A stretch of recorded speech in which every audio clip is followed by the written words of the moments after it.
Hello, guys, and welcome back to the Fat Loss Game podcast. I am so excited for today's episode.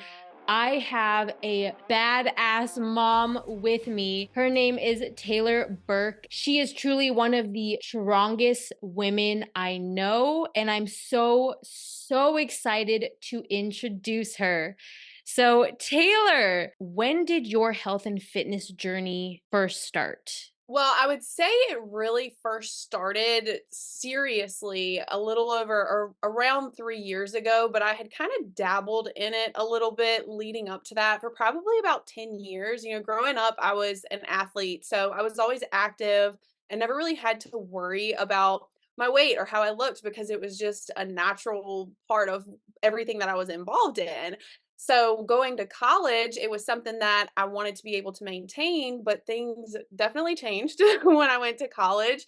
So it became a lot harder for me to kind of maintain that physique and a lot of those habits that I had growing up. So I eventually, started turning to different things like fad diets and pills and extreme cardio and different things to try to lose the weight, but it was nothing that was ever really sustainable. So I'd put the weight back on and then I'd fall off and then I'd try to get back into it again, but never really actually dove into it until about 2 years after having my son. So 2 years after having your son, so that's 3 years ago, right? Since he's 5. But when you first started, like, getting into the fad diets in college, what was the catalyst for that? What made you first go on your first fad diet? Yeah, so like I mentioned, growing up, I was an athlete, so I was in shape, I was fit, I looked great, but when I went to college, I got out of a lot of those habits and routines and started partying and drinking and actually ended up gaining about 40 pounds in college. And just got to be really uncomfortable in my skin, didn't like looking at myself in the mirror, wasn't comfortable with how I really presented myself. And I wanted to try to get back to where I was previously. So I started trying any and everything that I could to try to get there. Did you gain that 40 pounds in the first year of college, or was that just, like, throughout college? It was about the first year and a half because it was I think it was around summer after my freshman year of college where I really started to feel like, okay, this is not me. Like, I don't feel comfortable going to the beach in my bathing suit anymore. I don't feel comfortable wearing shorts anymore. Like, something's got to give. So, I'm curious, what sport did you do growing up? So I played softball year round for about 15 years and I got into volleyball in middle school and I actually played intramural volleyball in college, but it was only like once a week. So it wasn't really enough to keep me very active. But those were my two sports. I actually ran cross country my senior year of high school too. So by senior year of high school, I was doing volleyball, I was doing softball, I was running cross country. I was staying active year round because even in the winter, we would have conditioning for softball. So it was not a single week that went by where I wasn't doing something and getting in some form of movement. You were really active. Yeah, yeah. My mom actually, we laugh about this now because when I was in high school, I really wanted to get a job, but my mom wouldn't let me get a job because she's like, you don't have time. Like, you have all of these commitments to all of these sports you want to play. Like, when do you expect to go and work? So I didn't get a job because playing sports was my full time job, basically. That is impressive. So, like, when you were that active, what were your eating habits like? Were you eating healthy, or were you like most kids where you just ate whatever you Pretty wanted? much just eating whatever I wanted to. Honestly, I like never ate breakfast and I would eat like a crap ton for lunch, a crap ton for dinner. I would snack all the time, but it was definitely not the healthiest. I didn't really have um the best example as far as like how to eat for your body and how to nourish your body properly. Growing up, my family just wasn't very health conscious, so it was more so just whatever I wanted whenever I wanted. I mean, you were super active though. So, I mean, we both know when you're young and you're super active, you can pretty much eat whatever you want because you're literally moving constantly. So then Right. you transitioned to college where you did volleyball, but only what do you say, once a week? It was like once a week for probably 6 weeks. So it wasn't Okay. even anything. Yeah, I mean it was more so just for fun, just to kind of feel like I was still getting to be a part of the things that I used to love. Okay, that makes sense. So the transition was from going super, super active, 3 sports, to barely active now. You weren't necessarily eating healthy before. Did your eating habits change at all as you transition into college, or was it literally just your exercise habits changed?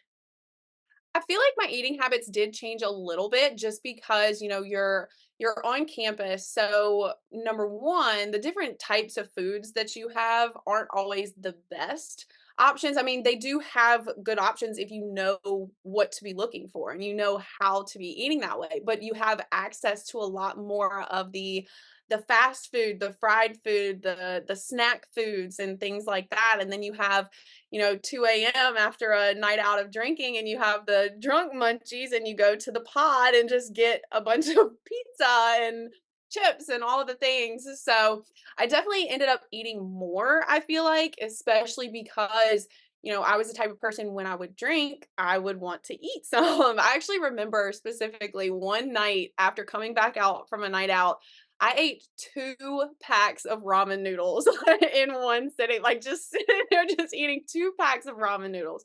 So it was like, on a budget too in college, not having a lot of money, you have to buy things that are cheap and affordable and things that are gonna be easy for you to just kinda heat up in a dorm room. Very true. So, okay, so your eating habits and your exercise habits changed. So basically, you got a double whammy there, which is why we both know that the weight gain happened. So, do you remember what the first fad diet was that you went on? Probably like more so keto. It wasn't really I don't know that I had actually heard of keto at that point in time, but it was people always just saying, "Oh, well cut back on your carbs, restrict your carbs, like don't eat carbs and you'll lose weight." So, I had basically cut out all of those things trying to see some results. And yeah, at first I did see a few pounds drop, but after a couple days or a week of that, I was like, "You know what? This is not for me. Like, give me all the bread, give me all the pasta. I want all of this stuff." So then I ended up basically going ham on that, and all the weight came right back on. Okay. So you would go on a fad diet or like just cut out carbs. And then it got to the breaking point where you're like, I want all the carbs. So you'd have Yeah. them again. And then I'm assuming you repeated that cycle. Oh yeah, for sure, for sure. Because I would say like through the week, I would do so good, right? I would restrict, I would cut all the carbs out, I would be spot on with everything until Friday rolled around, and then I was like, oh, it's Friday, like I've done good all week. Now I deserve to have some pizza, or I deserve to have a big bowl of chicken alfredo or whatever it is. And then I would go overboard with it. I wouldn't just have the pizza or just have the pasta. It would turn into everything that I ate on the weekend was everything that I had restricted myself from throughout the week. Okay. And I feel like that's such a common scenario that so many people experience. So, how long were you in that cycle for? Probably about 2 months before I was like, "Okay, this is clearly not working. I need to try something else."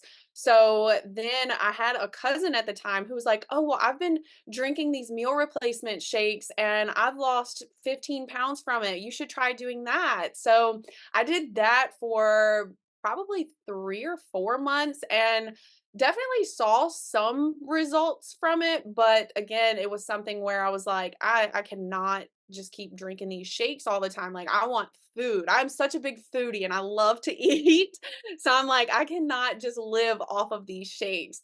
So I ended up stopping that. And then I was like, okay, clearly these things are not working for me. I need just some like magic pill that's going to help me drop the weight and allow me to keep my current lifestyle. So I started using, I don't even remember what they were called, but it was these like, was it Hydroxycut or something, Uh like huh. the little pills that they It's sell? That's And I was exactly what it's called. I know what you're yeah, talking I about. was like, "I want these little magic pills. I'm just gonna take these magic pills, and it's gonna help me get my dream body, and I'm still gonna be able to eat all the food that I want, but That didn't work either. So it finally hit the point where I was just like, you know what? I feel like I've tried everything and nothing is working. I don't know what else to do. So when you hit that I don't know what else to do point, did you just give up and, like, go back to your old lifestyle, or did you continue trying different things? So at that point, I was actually also in a very dark place in my life, and I didn't really feel like I had a lot of like true friends, people that I could turn to, people that I could talk to. So I was very lonely. And not only was I lonely, I was also very upset with myself for letting myself get to that point, physically. And I knew of one way that I thought was going to solve both of my problems, and that was using drugs. I was like, okay, if I turn to drugs, it will help me lose weight. I'll get the body that I want, and I'll have a friend group, air quotations, that I can spend time with and not feel so alone. So that's what I ended up doing. And that went on for probably about 9 to 10 months where I was a daily drug user, and I did end up losing a crap ton of weight, but I was clearly very unhealthy. Did the drugs take away your appetite? Is that how it helped you lose weight? Yeah, I would actually go anywhere from like 3 to 5 days without eating at all. That's honestly impressive that you're able to go that long. I'm like, Yeah. I can go barely a few hours. Same, same. Now here I am. I'm like every couple hours, I'm like, all right, is it time for a snack yet? Wow, that's Yeah, in I would go very, very long periods of time without eating, and then when I did eat, I would barely eat enough to keep a bird alive. Like, I was just nitpicking little things, and, I felt like I was seeing the results that I wanted to see, so I was gonna stick with it. Yeah, no, I trust me, I totally get it. I mean, when we see something's working, even though we know it's bad for us, like, hey, it works, so I might as well stick to it. So I Right. totally get it. So you were in that place for 9 to 10 months. After those 9 to 10 months, what was the breaking point where you're like, I'm not going to do this anymore? So honestly, I have to say that, I don't know who this person was, but I know that I feel like God intervened into my life at this point because somebody had actually gone to my mom and told my mom that they were worried about me because I had lost all this weight. I looked sick. I mean, you could clearly look at a picture of me and tell that I was on drugs. But I feel like my mom at that time was just trying to be a mom and not like kind of ignoring some of the signs, not wanting to admit that that's what was going on. So after being approached by, whoever that person was, she had called me one day and told me she was like, I'm bringing home a drug test and you're going to pee in this cup and if you don't, you're moving out. So at that point I really was like, okay, I mean, I don't have a choice now. Like I don't have anywhere else to go and what else am I going to do? So I took the drug test, clearly failed the drug test, and ended up breaking down and having a heart to heart with my mom. I was in tears, just telling her how depressed I was, how upset I was, and how I felt like I had nothing to live for. And, just being very vulnerable with her. And that was a big turning point for me, seeing how upset that my mom got about the things that I was doing because I felt like I was alone and because I felt like maybe I couldn't come to her and talk to her about some of the things I was dealing with was a big eye opener for me. And what I can't say that, things were immediately perfect right after that. It was a battle for me to kind of turned my life around. But at that point, I had started cutting people off from my life. I had started to really just kind of seclude myself from that environment, not really put myself in that situation anymore. And things had slowly started to get a little bit better. And that's when I actually met my son's father. And I was spending all my time with him and he helped to keep me sober for the most part. I mean, I was still smoking weed a lot. So, I mean, the eating habits were still not the best, but he at least helped me stay sober. And I actually ended up getting pregnant. And that's when everything kind of stopped for me. I always say like my son is my saving grace because had it not been for me getting pregnant, I probably would have eventually fell back into old habits because, I was still smoking, I was still drinking, I was still going out and partying and doing those things. But when I got pregnant, I was like, I've got to stop doing this. Like I'm about to be a mom, I have to get my life together. So I tell anybody who asks me, my son saved my life because things really started to change for me after that. Okay, so after you had that heart to heart with your mom, it sounds like you were trying to improve your life, but I'm assuming you still had a lot of temptation and struggle there. And it wasn't until you got pregnant that you were resolved to not go back. You were committed to finally changing your lifestyle and turning your life around, it sounds like. Oh, absolutely. And I will say, it wasn't until my son was 2 that I really started to prioritize my health. But as far as, turning away from the things that were clearly not healthy and clearly not meant for me, I was like, I can't do these things anymore. I need to be a good example for my son. Even if I don't know exactly what that looks like right now, like I know one thing that's for sure, and that's I can't be doing that, right? So that getting pregnant and having my son was like the starting point, I would say. He was about 2 when I finally started to dive into what it actually means to live a healthy lifestyle and how to take care of myself. But I definitely started trying when I found out I was pregnant with him. Okay. So it sounds like when you got pregnant with him, the really bad habits, the drugs, the alcohol, that was like an absolute no for you. But it wasn't really until he was 2 that you were like, I need to really take care of my health. At that point, when he had turned 2, do you remember what the catalyst was then for like, I need to take care of my health completely and holistically? Yeah, so about 6 months, honestly, no, it was probably more like 9 months before I hit that point where I was like, "Okay, I'm ready to do something." His father and I actually separated.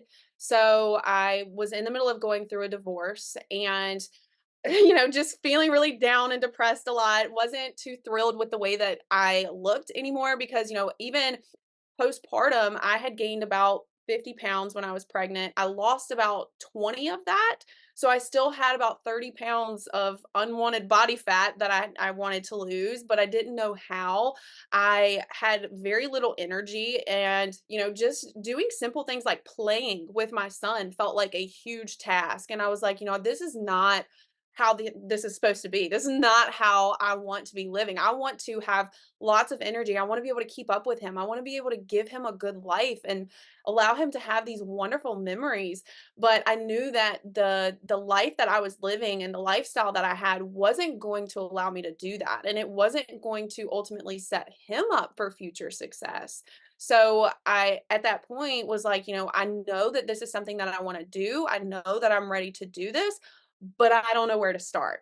So that's when I was like, okay, I need to hire somebody who is going to teach me exactly what I need to do in order to create this lifestyle that I'm trying to create. I freaking love that. So before that point, what were your so I know you said you didn't have any energy, so I'm gonna assume you weren't working out before then. Oh, no. Okay. I was very sedentary. I worked at a bank, so I was sitting at a desk all day, and, my eating habits weren't the best, so I wasn't eating to have energy. I probably ate like 900 to 1,000 calories a day. Plus, sitting at a desk all day, and then by the time I get home from work and, I do the dishes, I unpack his bag and get everything together, cook dinner, do all the things. I was just ready to sit down and do nothing. Like I wanted so badly to be able to get up and just play with my son and do these things, but I'm like, I can't. Like you sit there and you play and I'll watch you play. And get it yeah, me like just sitting there and like, okay, I don't want to be a parent that just watches. Like I want to be involved. I I love that. And I that story of like barely eating, you're working, you're just so tired, that's such a common story. Were you Let me ask you, were you purposefully under eating or was it just like you weren't even thinking about food? I wanna say it's probably like a combination of both, because, I would wake up and I would be like, "I'm not gonna eat breakfast today, like, I don't need to eat that, I'm fine, like, I'll just drink coffee," and I would drink coffee until probably 2 o'clock in the afternoon, and then that was around the time that I would typically go to lunch, and then my lunches were very, very minimal. I mean, I sometimes would just eat like a salad, like a small salad, hardly any protein in it. And then for dinner, it would be kind of like a free for all, whatever was quick and easy, whatever didn't take a lot of time to cook. And then sometimes, not all the time, but sometimes, I'd get those late night munchy cravings because I hadn't been eating enough throughout the day. So then I'd be binging on stuff at night. So it was just a very like unhealthy, very unbalanced diet that I had. I'd go all morning without eating anything. I'd eat very minimal meals throughout the day, and then sometimes at night or on the weekends would just like gorge myself with food. So when you hired your fitness coach, um, and so you had been under eating, do you remember how you transitioned after under eating? Like where you took your nutrition habits after that? Like, did you guys immediately increase your food intake substantially? Do you remember what you guys did? It was more of like a gradual kind of thing. So I know when I first started, for like the first couple of weeks, that's typically more of a gauge to just kind of figure out where your intake is, what your eating habits are like. That way you can make sure you're doing making the changes the correct way. And I remember the first couple of weeks, she had me set with a nutrition goal of about like 1600. And after like the first week, we saw I had only been eating around 1,200 at most some days. So she kind of helped me with figuring out how to reach that 1,600 because she's like, this is the minimum. She's like, I'm not going below this. You have to hit this goal, and then we're gonna slowly work you up. So after a couple of weeks of being consistent with hitting the 1,600 mark, my appetite started to pick up, my hunger cues started to kick in, and my energy started to pick up. And I remember texting her and being like, "Oh my god, I'm starving. Like, I don't know what to do." And she's like, "This is a good thing." She's like, "You need this food." She's like, "I have you set at a number that's still in a calorie deficit. We have to increase your food. So if you're hungry, this is a good thing." So I mean, it was probably every couple of weeks we were bumping my calories up because I would just send her a message. I'm like, "I'm hungry again. I don't know what else to do." So it was a very slow and gradual process, but it definitely improved, the way that I was feeling physically. My body was actually able to use that food. I had a lot more energy, and it was an adjustment because when you go from not eating hardly anything and being taught by society to eat less, and then you hire somebody and they're telling you eat more, it's kind of fills you with a little bit of anxiety. You're like, okay, I don't know, but I'm gonna trust the process and just see how things go, right? Yes, and that was actually gonna be my next question, so I'm so glad that you touch on that because it is scary eating more when you are so used to eating very, very little. But me and you both know as fitness coaches, you can't go anywhere when you're already basically eating nothing, right? Like there's Right. nowhere to go from there, so you have to build up. So as you build up, did you lose body fat or did you like maintain your weight as your metabolism was rebuilding?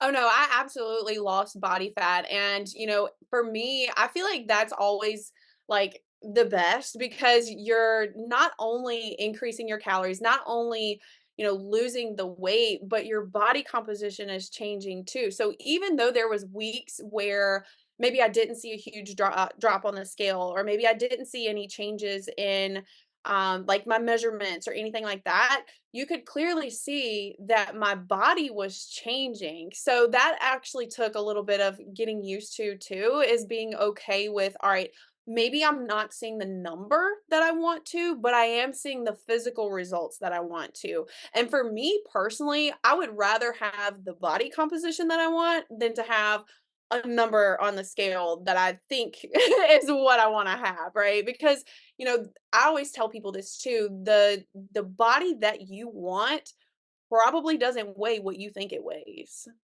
Dude, that's such a good reminder. I think we get so lost in the number on the scale, but I agree. I think we're all looking to look a certain way and then we ascribe a certain number to that look, but we don't really know. It's just an educated guess and it's such a good reminder. And it's definitely something that you have to rewire in your brain of, hey, I really am looking for body changes, not necessarily to be a certain number on the scale, because it's not like you go around with like the number on your scale on your forehead. Nobody actually Right. knows. So but it's hard. It's hard in the beginning. I mean, me and you know now, but I know just speaking for myself, like even I can still to this day get hung up on the number on the scale, and it's just a constant reminder, especially if you are a beginner and you aren't well versed in, the fitness industry and how all of this works. It can be hard to remind yourself of that, and you just need those constant reminders of like, hey, it's body composition changes, not just the number on the scale. But I know we've like you so you are a single mom. So when you started with your fitness coach, did you go to the gym? Did you work out? How did you implement that into your schedule? So I actually did everything at home. For the first year and a half that I was on my journey, every single workout that I did was at home because I was a single mom. I didn't have somebody who could watch my kid for me to go to the gym. My gym didn't have like a daycare center or anything like that. So I had to make do with what I had and I had to do what I could and focus on what I could control. And what I could control was doing my workouts at home and using what I had access to. And I'll be honest too, I mean, there were some times where I didn't have access to a lot of equipment. So I would use things around the house for that equipment. I remember I would do like anytime I had like step ups in my program, I had a Yeti cooler that I would pull out and I would use that cooler for my like step up box or my son's little like potty step stool, using things around the house that I had access to make it work. And I will say, there's some times when I did my workout with my kid there with me. He would be, mimicking my movements. And I'm like, I'm doing this not only for me, but for him. He's seeing what I'm doing, he's mimicking what I'm doing. So not only is it benefiting me, but it's putting these thoughts and these habits into his head while he's so young. So he's going to get to grow up not knowing any different. And then there were other times where, maybe we had things planned. So I would have to get up in the morning and do it before I got him up and got him ready for the day. So it's more about making time for it as opposed to saying like, oh, well, I don't have time to do this or I don't have the means to do this. You do, you just have to make it work for your schedule. That is such I love that you use things around your house. That just goes to show you can absolutely make do with whatever you have. It's literally just about getting resourceful and creative and understanding that you can make it work. You just have to want to make it work.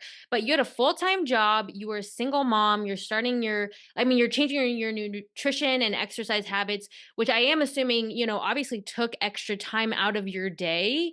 How did you adjust with that schedule and lifestyle change? Like, did you find it overwhelming? How did you cope with, yeah, just having to change your lifestyle on top of having a full-time job and being a single mom? Yeah, I mean, it was definitely an adjustment and it definitely took time to really find a groove and a routine that worked for me and for my son.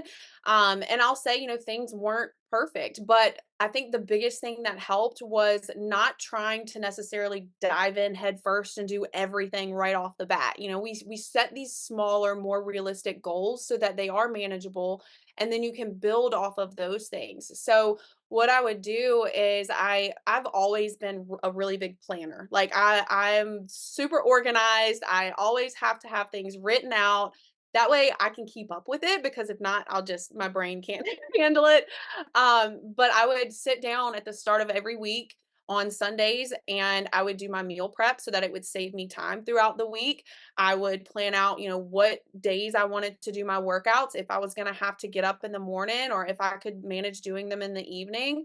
And just, being kind to myself and giving myself some grace throughout the process, because I'll tell you, even if you don't have a kid, things are not always going to go as planned. Things are going to come up and things are going to knock you out of your routine, but you have to focus more on how you adapt to those things. It's not about being perfect and it's not about hitting everything spot on every single day. What matters is what you do going forward from that. So, me in the past, I would have just been like, "Oh, well, this week didn't go how I wanted it to, so, screw it. I might as well just give up now." But that is what had kept me from reaching my goals in the past. And I knew if I wanted to create the lifestyle, then I had to just keep showing up and, trying to navigate and figure out what worked for me. And some things that work one week might not work the next week. So you have to be able to adapt to that. And I think something else that's really important that we touch on is that, when I first started, I did have a lot of guilt for taking that time and doing those things for me. When I first decided to hire a coach, it wasn't just the time that I was giving to myself, but it was the money that I had spent on doing it. I was a single mom. I didn't have a ton of money to really invest into my health, but I had this little nest egg savings account that I had been storing money away in just in case we needed it for anything, and ended up dipping into that and draining that to hire this coach. And my thought process behind it was, this money was supposed to be for emergencies. And I can't believe I'm spending this on myself, but really thinking about it, it was an emergency because I was losing myself and I wasn't giving my son my best self. So by taking that money and investing it into me and into my health and learning how to make that a priority, it has allowed me to be able to show up as a better parent and as a better version of myself for him. So I think it's important to remember that, even though you might have those feelings of guilt at first, once you start to see the positive effects that it has not only on you, but the people in your life, that guilt kind of starts to go away a little bit. It doesn't fully go away. There's still moments where I do have some of that guilt and I'm like, "Oh, well, I should be doing more. I should be doing this with him." But I know ultimately if I wasn't doing these things, then I'd be even farther away from being a good parent and even farther away from being the best version of myself for him. That's freaking amazing. I can only imagine because I don't have a kid, but I can only imagine the I think it's called mom guilt that you feel Yeah, to take care of yourself. But just like you said, if you don't take care of yourself first, you can't show up as the best parent, as the best version of yourself for your child or anyone else in your life. And I'm so glad that you touched on that because I think it's so much easier to hear from somebody who is a parent. Like I could say that, but it's easy to be like, well, she doesn't know because she doesn't have a kid. And I think yeah. it's amazing that you can touch on that because you've had that experience.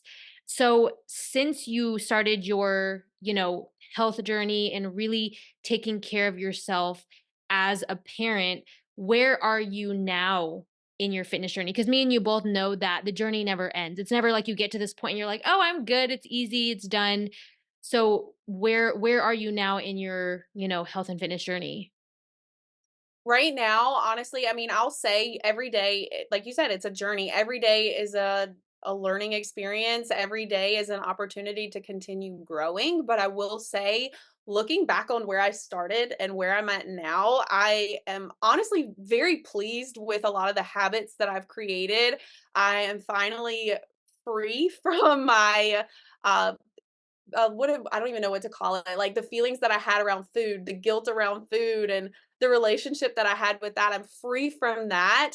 I actually enjoy getting to move my body and to work out and, run around with my kid and spend time with him and, giving back to myself. I just overall feel so much better mentally and physically, and I know that it's because I have prioritized my health over the last 3 years, and I have prioritized, my mental state over the last 3 years because they both go hand in hand. You have to you have to take care of both of them equally, because if one is lacking, eventually the other one is going to start to lack too. So I think right now I'm at a point where I'm just, my goals are always changing. I think it's crazy because when I first started, I was like, this is the only goal that I have for myself. Once I hit this, I'll be happy for the rest of my life. But it's like I got to that point and then I was like, okay, well, now what? And now what's my goal now? So my goals are like ever changing. I'm always striving to just learn more and, just to continue to better myself and to be able to live a more, positive and healthy lifestyle so that I can set that example for my kid. And I'll say, it's been a lot harder to have him kind of get on board, especially when it comes to like nutrition, but it's definitely made it a lot easier now that I have that knowledge and I have that background that I can share with him. What's your take on like healthy parenting? What is your personal approach? Like, do you yeah, what is your approach? Because I'm sure there's so many different ways. Like, do you let him do his own thing, but like try to make suggestions, or are you like, no, you have to eat this? Like, what is your personal approach? I think it depends on, how things have been throughout the week. So if we're talking like specifically about nutrition, he is a pretty picky eater, I'll be honest. So there are very few like vegetables that he'll eat, or he doesn't, really love protein. He'd be happy eating pizza rolls and corn dog nuggets every day. But I'm like, there has to be a balance. So I don't believe in like forcing things onto people, because that's not something that's gonna be sustainable. It's gonna make them kind of shy away from it. So I do try to like compromise with him a little bit. I'm like, okay, well, we're eating this, but we need to pair something that is going to provide you with more nutrients with it. So maybe he does have pizza rolls for dinner, but we're also going to make sure he has a vegetable or he has some form of fruit. And I think too, there, like I said, there's very few that he will eat. So we keep those few things on repeat. We're like, okay, you only want to eat broccoli or you only want to eat asparagus. Well, we're going to eat them every single day. So I think it's one of those things where it's like, allowing them to also be flexible with their food, but also educating them on why we're doing these specific things. I remember I actually have videos of me kind of like quizzing my kid when he was 2.5 on like asking him, what does protein do? What do carbs do? So making sure that they're aware of why we're doing these things and not just saying like, oh, you have to do this, right? So it's like educating them and also giving them kind of that background to where they can make the decision for themselves, and then maybe correcting it if they make a decision that you don't fully agree with, in the sense that you're saying like, okay, well, why are we doing this, Oh, I love that. If I was a mom, I honestly would I feel like I would take the same approach as you do. I'm curious, is there anything in your journey, like, I mean, you've been on this for a while, but is there anything in your journey that you feel like you still struggle with to this day? Oh, absolutely. I will tell you right now, I still struggle with body image. I still have days where I used to really struggle with body dysmorphia, and I still kind of struggle with that. I do struggle with, comparison and, trying to compare my journey to other people's, and trying to say like, oh, well, this is what they're doing and this is how they look and this is where they're at, why am I not right there? But it's really important to remember that everybody's journey is different and everybody's lifestyle is different. Everybody has different factors that go into anything, so you can't really let comparison creep in and steal that joy from you, I guess you could say. Because really the only person that you can compare yourself is to who you were yesterday. Everybody's at a different point in their journey. So that's been something that's been really challenging for me, is trying not to focus so much on other people and where they're at and focus more on me and where I'm at.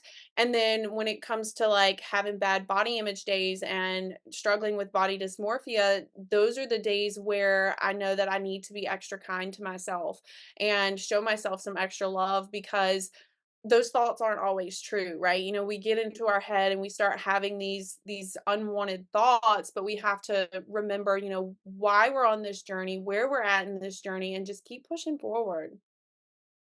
I love that. I love that. I know I said this to you before we start recording, but truly you are beyond inspiring to me. Your You. positivity, your mental fortitude, just you you have been through times that I genuinely can't even imagine going through, but you still show up your best self. Like, even if you're not feeling it internally, that you don't let how you feel dictate how you show up. And that's all we can do because we're not always going to feel good. Like, we're human, we're going to have bad days. And it's, are you going to let that affect how you show up?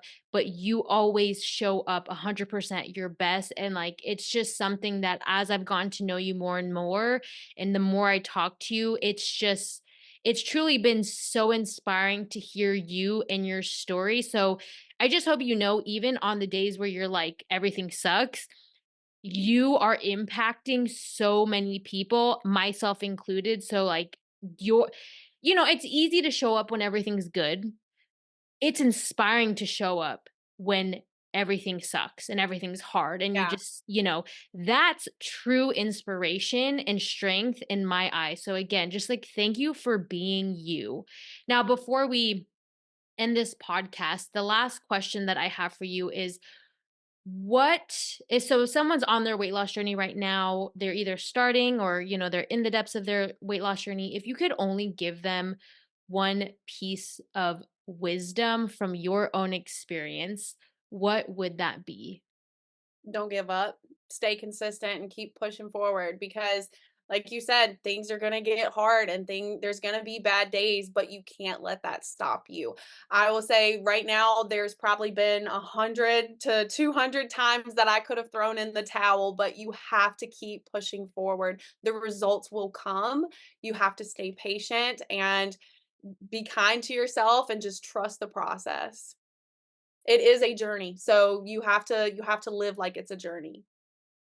I I genuinely, that's the best advice anyone could get. I think it's also the hardest to implement because it's easy to give up. Yeah. It's so Yeah, easy to give up, but that really is where the gold is. You like, if you don't give up, you will eventually get there, but it's, you also have to have this faith in yourself that you can do it, you know?